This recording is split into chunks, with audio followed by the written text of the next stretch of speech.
अस्सलाम वालेकुम, I am Sattan Ali, lecturer in higher education department. आज की इस वीडियो में हम डिस्कस करेंगे सर्टिफाइड टीचर का टेस्ट जो 10 मई 2025 को कंडक्ट हुआ। इससे पहले जितने टेस्ट हुए हैं वो सारे हम डिस्कस करके अपने यूट्यूब चैनल पर अपलोड कर चुके हैं और आगे भी जो टेस्ट होंगे वो भी इंशाल्लाह सारे के सारे अपलोड किए जाएंगे। ये सारे जो टेस्ट डिस्कस हो रहे हैं ये उन कैंडिडेट्स के लिए बेहतरीन आप कह सकते हैं कि रिसोर्स मटेरियल है जिनका अभी टेस्ट होना है या जिन्होंने नेक्स्ट तैयारी करनी है। तो एक मजमुआ है, एक मेहनत है जो आप लोगों के लिए की जा रही है, तो आप लोग यकीनी तौर पर इसका फायदा उठा रहे होंगे। दूसरे नंबर पे इंपॉर्टेंट बात यह है कि ये जो टेस्ट होते हैं जस्ट आपने क्वेश्चन के आंसर नहीं देखने होते, आपने ये देखना होता है कि किस सब्जेक्ट में से किस डिफिकल्टी लेवल के क्वेश्चंस आए हैं और ये क्वेश्चन उसी सिलेबस में से आए हैं जो हम अपनी तैयारी के सेशन में कैंडिडेट्स को लगातार गाइड करते रहे। मतलब तब भी ये बात कहते थे बहुत सारे कैंडिडेट कि सर कहीं ये पेपर 13वीं 14वीं 15वीं 16वीं में से ना आ जाए, तो ऐसा कुछ नहीं हुआ। हमने जो सब्जेक्ट जिस लेवल तक का बताया उसी में से ही पेपर आया और आसान से पेपर आ रहे हैं हमारे पॉइंट ऑफ व्यू के अकॉर्डिंग। तो जिन कैंडिडेट्स ने हमारे पास तैयारी की है और जितनी चीजें हम कहते रहे उतनी तैयार की हैं तो उनका इंशाल्लाह अच्छा स्कोर आने वाला है और अच्छा स्कोर आ भी रहा है। अच्छा चले, हम इसके दो हिस्से तो पहले डिस्कस कर चुके हैं, तीसरा हिस्सा आप डिस्कस करते हैं। तो आगाज करते हैं इसकी डिस्कशन का। सबसे पहला क्वेश्चन है, one day of the Venus is equal to, Venus जो सियारा है वो अपने मदार के गिर्द जरा सुस्त घूमता है, तो उसकी स्लो मूवमेंट की वजह से उसका एक दिन जमीन के एक साल के बराबर होता है। यानी कि हमारे यहाँ पे 365 दिन गुजर जाए तो उसका एक दिन गुजरता है, उसका एक सूरज तुलू होता है और एक गुरूब होता है। ये जो रबड़ हम यूज करते हैं ये एक इलास्टोमर है, इलास्टिक मटेरियल है और ये ओरिजिनली लैटिक्स से प्रोड्यूस किया गया था। ये मिल्की मटेरियल होता है जो कुछ प्लांट से निकलता है, लाइक रबड़ प्लांट वगैरह से।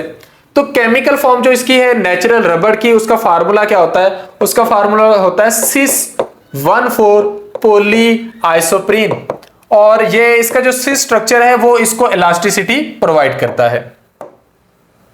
Plasma is the liquid part of the blood. Blood में दो हिस्से होते हैं, प्लाज्मा होता है और ब्लड सेल्स होते हैं। 55% प्लाज्मा होता है और 45% ब्लड सेल्स होते हैं।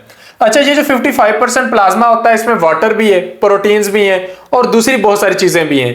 तो इनमें से प्रोटीन्स हैं जो 7 to 8% कंपोजिशन बना रही होती हैं।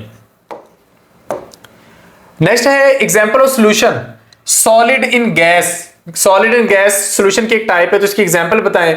तो गैस क्या है? एयर है और उस एयर के अंदर सॉलिड पार्टिकल सस्पेंडेड हो तो वो मिलकर बन जाता है स्मोक। तो स्मोक हमारे पास एग्जांपल है solution of solid in gas. Which one of the following is true about electromagnetic waves. जो इलेक्ट्रोमैग्नेटिक वेव्स होती हैं ये ट्रांसवर्स होती हैं नेचर में, कि एक तो इनके ये एक प्रॉपर आपको डायरेक्शन दिखाई दे रही है और उसके साथ साथ ये वेव्स इस तरह ट्रांसवर्स वे में मूव कर रही होती हैं। ठीक है, अच्छा next, when sand enters in the body of oyster. Oyster जो है लिविंग ऑर्गेनिजम्स है, इनकी बॉडी में अगर रेत दाखिल हो जाए तो कुछ सालों के बाद वो क्या बनती है? कुछ सालों के बाद वो पर्ल यानी कि मोतियों में तब्दील हो जाती है। The feeling of the original sound remains in human brain till. हमारा जो दिमाग है वो आवाज को प्रोसेस करता है, उसको इंटरसेप्ट करता है, रिसीव करता है। तो ओरिजिनल साउंड कितनी देर तक हमारे दिमाग में रहती है? For less than a second, यानी कि 0.1 सेकेंड, 1 सेकंड के 10वें हिस्से तक। The component of solution which is in more quantity. Paper में शायद ये गलत लिखा होता है कि जो कम क्वांटिटी में होता है उसको सॉल्वेंट कहते हैं। एक सोल्यूशन के अंदर जो चीज मिकदार में कम हो उसको हम सोल्यूट कहते हैं और जो चीज ज्यादा हो उसको हम सॉल्वेंट कहते हैं। तो अगर आप पानी में नमक मिला रहे हैं तो नमक कम होता है वो सोल्यूट होगा, पानी ज्यादा होता है वो सॉल्वेंट होता है। तो ये तो एक सॉल्वेंट का कांसेप्ट क्लियर कर दिया। हमारा असल सवाल इससे आगे शुरू हो रहा है कि टर्पेंटाइन को हम एज ए सॉल्वेंट यूज करते हैं किस चीज के अंदर? इसको हम यूज करते हैं पेंट्स और इंक्स के अंदर, क्योंकि फिर इसकी डिसॉल्व करने की जो एबिलिटी होती है टर्पेंटाइन की वो पेंट्स और इंक को हेल्प करती है। Which of the following is an example of a research satellite? तो हबल टेलीस्कोप है। The process of transforming the liquid into a semi-solid is called। तो अगर कोई चीज लिक्विड है और वो जमना शुरू हो जाए, सेमी सॉलिड में कन्वर्ट हो जाए, तो उसे हम कहते हैं कोएगुलेशन। इसीलिए ये वर्ड हम खून के जमने के लिए भी इस्तेमाल करते हैं। जब खून जमना शुरू हो जाए तो हम कहते हैं जो ब्लड है वो कोएगुलेट हो रहा है। जीएमओ यानी कि जेनेटिकली मॉडिफाइड ऑर्गेनिज्म जो चीज बनाते हैं, it is required as a clotting agent, तो ये क्लॉटिंग एजेंट के लिए यूज होती है। It is produced by using which one of the following enzyme, कौन सा एंजाइम चाहिए जो इस चीज को बनाने के लिए रिक्वायर्ड होता है, तो वो एंजाइम है काइमोसिन, जिसे रेनिन का नाम भी देते हैं। आप इसे काइमोसिन भी कह सकते हैं, इसे आप रेनिन भी कह सकते हैं। The horizontal row of periodic table. अच्छा, पीरियोडिक टेबल में अब आपके पास इस तरह डायरेक्शंस होती हैं, ऊपर से नीचे आप इसे वर्टिकल कह देंगे, फिर आपके पास बाएं से दाएं की तरफ इस तरह होता है, इसे आप पीरियड्स कह देते हैं, ऊपर से नीचे की तरफ आप ग्रुप्स कह देते हैं। तो ये आपके पास ग्रुप है, इस डायरेक्शन में आप कह सकते हैं कि आपके पास पीरियड्स हैं। तो नियोन जिसका एटॉमिक नंबर 10 है, ये कौन से पीरियड से बिलोंग करता है? जो पहला पीरियड है उसके अंदर 2 एलिमेंट्स आते हैं और दूसरे के अंदर अगले 8 आते हैं, तो 2 जमा 8 जो 10 जिसका है एटॉमिक नंबर, वो आपके पास सेकंड पीरियड में सबसे एंड पे आ रहा है, क्योंकि जो सेकंड पीरियड है वो तीसरे से शुरू होकर 10वें तक जाएगा। विच one of the following statement is not true regarding gram seed, तो ये जो दालें होती हैं या ग्राम होते हैं, इनके सीड के बारे में कौन सी स्टेटमेंट जो है वो ठीक नहीं है? तो ये है एंडोस्पर्म इज एब्सेंट, एंडोस्पर्म जो एब्सेंट होने वाली बात है। अब यहां पर हम सारे ऑप्शंस को चेक करते हैं। Embryo is present at one side of the seed, ये बात तो उनके लिए ठीक है। इट हैज 2 कॉटिलिडन्स, ये बात भी उनके लिए ठीक है क्योंकि वो डाइकॉट्स हैं। There are 2 cotyledons, again repeat हो गया, ये बात भी उनके लिए ठीक है। तो ये बात है जो उनके लिए गलत है कि उनके पास एंडोस्पर्म नहीं होता। Fermented food can be obtained from milk, fruit, vegetable, legumes and meat, यानी कि इनसे हासिल होने वाली फूड की हम फर्मेंटेशन कर सकते हैं। तो मीट से हासिल होने वाली फर्मेंटेड फूड कौन सी है? तो वो आपके पास है सॉसेजेस, पेपरोनी और सलामी। What is the main reason for the death of aquatic animals like fish in sewage contaminated water? अब किसी जगह पर सीवरेज का पानी जाता है, लूदगी फैलाता है और मछलियां मर जाती हैं, तो उसके पीछे मेन वजह क्या होती है कि वो लूदगी वाला पानी काज करता है लेक ऑफ डिसॉल्व्ड ऑक्सीजन, क्योंकि वो वहां पर माइक्रोब्स की ग्रोथ इतनी ज्यादा कर देता है कि वो ऑक्सीजन को यूज कर लेते हैं और ऑक्सीजन की वहां पे कमी हो जाती है। Almost half of the body weight is due to which one of the following. अब किसी भी ऑर्गेनिज्म का जो half of the dry body weight होता है, पानी निकालकर जो बाकी का बॉडी वेट बचता है, तो वो प्रोटीन्स होता है, और वो प्रोटीन्स में मोस्टली मसल्स आते हैं। और अगर आप जनरल क्वेश्चन भी बनाए तो फिर भी half of the body wait जो है वो मसल्स ही बनेंगे।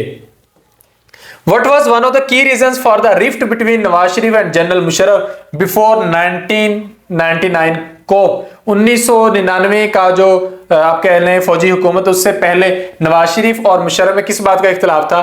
तो कारगिल का इख्तिलाफ था। Which of the following is the highest peak of कोहे सफेद? तो कोहे सफेद माउंटेन रेंज है जो KPK को अलग करती है अफगानिस्तान से। तो इसका सबसे ऊंचा पहाड़ कौन सा है? इसका सबसे ऊंचा पहाड़ है सिकरम सर, आप इसे लिखते हैं सिकरम सर। तो ये इसका सबसे ऊंचा पहाड़ है, ये इसकी पीक है। जो तिरचमीर है ये तो नागा पर्वत वाले सिलसिले की है, और जो तख्ते सुलेमान है ये भी किसी और पहाड़ी सिलसिले की है, ये इसकी नहीं है। अच्छा, नेक्स्ट है Musalmans are the nation according to any definition of nation and they must have their own homeland. ये बात किसने कही थी? ये कायदे आज़म मोहम्मद अली जिन्ना ने कही थी कि मुसलमान कौमियत की कोई भी तारीफ कर ले उसके मुताबिक एक अलग कौम है। What was the estimated number of people present at 1940 Lahore session? 1940 में जो लाहौर का सेशन हुआ था मुस्लिम लीग का, उसमें तकरीबन कितने लोग थे? तो ओवर 1 लाख से ज्यादा थे। 1956 के आइन के मुताबिक पाकिस्तान का हेड ऑफ स्टेट कौन हो सकता है? सिर्फ कोई मुसलमान ही हो सकता है। Which of the following tributary is not part of the Indus River system? अच्छा, ये हम कहते हैं किसी भी ऐसे दरिया को या पानी के सोर्स को जो किसी बड़े दरिया में जाकर गिरता है। तो चनाब और पंजकुरा तो आकर दरिया सिंध में मिलते हैं। ये जो दोनों हैं, दोनों के अलग अलग मामलात हैं। अगर हम यहाँ पर बात करें बोलान की, तो बोलान और पुराली दोनों के बारे में ये बात कही जाती है कि ये दरिया सिंध में डायरेक्टली आकर नहीं गिरते। इसमें से जो बुराली है ये अरेबियन सी में जाके गिर जाता है, और ये जो है बोलान, ये अगर कोई बहुत ही ज्यादा फ्लो में हो तो दरिया सिंध तक पहुंचता है, अदरवाइज ये भी प्लेन्स में एब्जॉर्ब हो जाता है। तो जहां पर जो ज्यादा प्रिसाइज आंसर है वो पुराली बन रहा है, लेकिन बोलान को भी बहुत सारी जगहों पर ठीक कंसीडर किया गया है। तो मेरे अकॉर्डिंग ये एक डिस्कशन वाला क्वेश्चन है। Who presented the first resolution in favour of an independent Muslim state in Sindh assembly? तो सिंध असेंबली पहली असेंबली थी जहां पर अलग मुसलमान रियासत के लिए रेजोल्यूशन पास हुई। अब यहां पर जो सही आंसर बन रहा है वो GM सैयद बन रहा है, गुलाम मुर्तजा सैयद। लेकिन उस वक्त आप कह लें कि जो हेड थे इन सारे मामलात को लेकर चलने वाले वो गुलाम हुसैन हिदायतुल्लाह सिंधी थे, तो इसलिए यहां पर उनको क्रेडिट दे दिया गया है। फिर कुछ जगहों पर सर अब्दुल्ला हरून सिंधी का भी जिक्र लिखा जाता है, लेकिन ज्यादा जो इसका राइट आंसर बन रहा है वो GM सैयद ही बन रहा है। Who was the powerful Sikh ruler of Punjab before 1849? तो 1849 से पहले पंजाब का जो ताकतवर हुक्मरान था वो महाराजा रंजीत सिंह था। कौन सा नेशनल डे है जो पाकिस्तान में इनिशिएट किया था काजी हुसैन अहमद ने? तो कश्मीर सॉलिडेरिटी डे, यानी कि यौम यकजहती Kashmir. What natural phenomena is formed due to movement of air from high to low pressure area? तो उससे साइक्लोन्स डेवलप होते हैं, तूफान आते हैं। When is the International Day of Peace celebrated globally? तो 21 सितंबर को इंटरनेशनल पीस डे सेलिब्रेट किया जाता है। कौन सी तहजीब थी जो ट्यूनिक और टोगा पहनती थी? ट्यूनिक ये लिबास है जो ये इन्होंने पहना होता है, ये इसके नीचे लिबास पहना हुआ है, और टोगा ये ऊपर बड़ी सारी चादर है जो लपेटी हुई है। तो ट्यूनिक और टोगा जो पहने जाते थे ये एशियंट रोमन्स पहना करते थे, ठीक है। तो ये आपके पास एंशियंट रोम राइट आंसर है। चौधरी रहमत अली ने जब पाकिस्तान का नाम तजवीज किया तो वो किस पंफलेट में तजवीज किया था? उस पंफलेट का टाइटल था नाउ और never. What is the name of gaseous layer that surrounds the earth? जमीन के गिर्द जो गैसों का गलाव है उसे हम क्या कहते हैं? उसे हम एटमॉस्फेयर कहते हैं। फिर आगे उस एटमॉस्फेयर के हम हिस्से बनाते हैं, जो सबसे करीब होगा वो ट्रोपोस्फियर होगा, फिर उसके बाद स्ट्रेटोस्फियर होगा, और बाकी उसके बाद होंगे मीजोस्फियर, थर्मोस्फियर, एक्सोस्फियर। लेकिन ओवरऑल जो बन रहा है वो आपके पास बन रहा है एटमॉस्फेयर, जो गैस की लेयर है जमीन के गिर्द है। What decision did Maharaja Hari Singh make that ignore the will of people? Maharaja Hari Singh ने कश्मीर का इल्हाक इंडिया से कर दिया था लोगों की राय लिए बगैर। अच्छा, इसको हमने सॉल्व करना है। 2 raised to power 2 divided by 3। तो ये जो 2 है ये तो डायरेक्टली इसकी पावर है, तो 2 स्क्वायर, और ये जो 3 है ये रेडिकल में आ जाएगा। तो जब आप 2 का स्क्वायर लेंगे ये 4, तो रेडिकल आपके पास 3। तो अगर आंसर में ये लिखा हो तब भी ठीक है, ये लिखा हो तो तब भी ठीक है। तो ये आपका ठीक आंसर है। अगर इसके ऊपर स्क्वायर लगा दें तो ये भी ठीक बन जाएगा, लेकिन फिलहाल इस पर स्क्वायर नहीं लगा हुआ।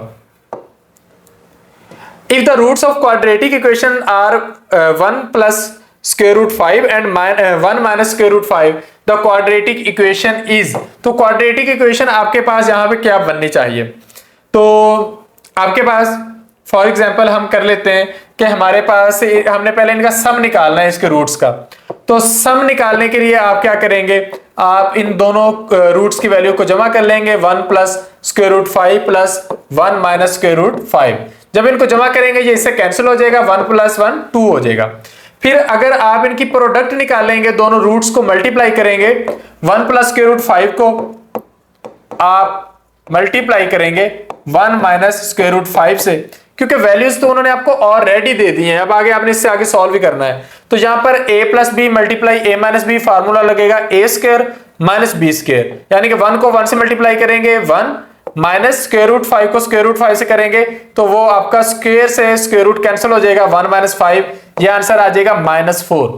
अब आपके पास सम की वैल्यू भी आ गई है और प्रोडक्ट की वैल्यू भी आ गई है। अब आपने स्टैंडर्ड इक्वेशन के अंदर ये वैल्यू पुट करनी है और ये आ गई आपके पास standard equation X square minus आपने इनका bx plus C is equal to 0। इसके अकॉर्डिंग आपने इसको सॉल्व करना है। अब जो आपके पास b की वैल्यू आई है वो पीछे इसकी आप कह सकते हैं कि सम की वैल्यू आपने यहां पे पुट करनी है 2 और 2x प्लस सी की जगह आपने प्रोडक्ट की वैल्यू लिखनी है -4। तो ये हो जाएगा x square minus 2x plus minus minus minus 4 is equal to 0। यानी कि ये आपके पास इतना आसान सा क्वेश्चन है। आपको दो बातें पता होनी चाहिए। एक आपको पता होना चाहिए कि स्टैंडर्ड इक्वेशन क्या है, ये रही आपके पास स्टैंडर्ड इक्वेशन, और फिर आपको पता होना चाहिए कि सम कैसे फाइंड आउट करते हैं। सम के लिए दोनों रूट्स की वैल्यूज को जमा कर लेते हैं, प्रोडक्ट के लिए उनको मल्टीप्लाई कर लेते हैं। तो यहां पर आप सम की वैल्यू लिख देंगे, यहां पर आप प्रोडक्ट की वैल्यू लिख देंगे। नेक्स्ट क्वेश्चन है, if sine theta is greater than 0 and tan theta is greater than 0, तो किस क्वाड्रेटिक इक्वेशन में ये एंगल थीटा लाई करेगा? तो ये पहले क्वाड्रेंट में फॉल करेगा।